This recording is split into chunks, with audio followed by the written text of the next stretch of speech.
रात बहुत भारी होती है और फिर दूसरी भी भारी लगती है। फिर तीसरी रात ज़रा हल्की लगती है।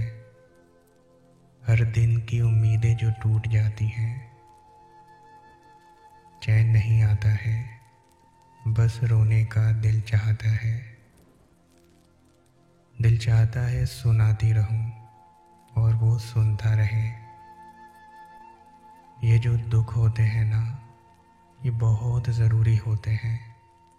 ये हमें उस दर पे ले जाते हैं जैसे बच्चा चोट खा के माँ की तरफ भागता है।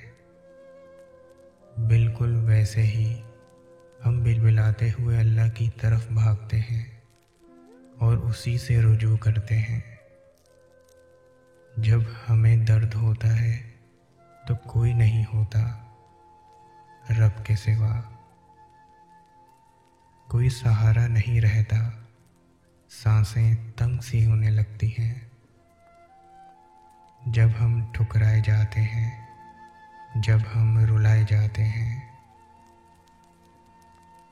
जब हम अल्लाह को पुकारते हैं और वो रहमान रहीम बादशाह समेट लेता है अपनी रहमत के साथ और फिर दोबारा टूटने नहीं देता, फिर दोबारा टूटने नहीं देता।